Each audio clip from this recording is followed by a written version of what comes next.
Group পর্বে নিজেদের প্রথম ম্যাচে কানাডার বিপক্ষে ২ গোলের জয়ের পর নিজেদের দ্বিতীয় ম্যাচেও জয় পেয়েছে আর্জেন্টিনা। চিলির বিপক্ষে কষ্টার্জিত ১ গোলের জয়ে কোয়ার্টার ফাইনাল নিশ্চিত করেছে আলবিসেলেস্তেরা। ২ ম্যাচে আর্জেন্টাইনরা জয় পেলেও গোলের দেখা পাননি দলের মধ্যমণি বিশ্ব ফুটবলের সুপারস্টার লিওনেল মেসি।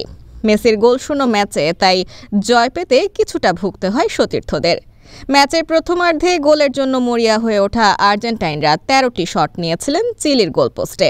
মাঝে মধ্যে নিকো গঞ্জালেসরা চেষ্টা করলেও তা রুখে দেন চিলির গোলরক্ষক ব্রাভো। ম্যাচের ৬৮ মিনিটে গোলের সহজ সুযোগ মিস করেছেন সদ্য ৩৭ বছরে পা দেয়া লিওনেল মেসিও। বারবার চেষ্টা করেও ব্যর্থ হওয়া আর্জেন্টাইনকে একমাত্র গোলটি উপহার দেন লাউতারো মার্তিনেজ। ম্যাচের ৮৮ মিনিটে ডি বক্সের জটলা থেকে চিলির জালে বল পাঠান তিনি। মেসির নেয়া কর্নারে জটলার ভেতর থেকে বল পেয়ে যান বাঁদিকে একটু ফাঁকায় দাঁড়ানো মার্তিনেজ। ডান পায়ের শটে বল জালে জড়াতে তার কোনো অসুবিধাই হয়নি। ম্যাচে এটি আর্জেন্টিনার ২১তম শট। রেফারি অবশ্য ভিএআর-এর মাধ্যমে ৩ মিনিট ধরে গোলটির বৈধতা পরীক্ষা করছিলেন। শেষ পর্যন্ত গোলের সিদ্ধান্তে অটল থাকেন রেফারি। আর্জেন্টিনার হয়ে নিজের সর্বশেষ ৫ ম্যাচেই গোল পেলেন মার্তিনেজ। তার আগে ২০২২ সালের সেপ্টেম্বর থেকে চলতি বছরের মার্চ পর্যন্ত ভুগেছেন গোল খরায়।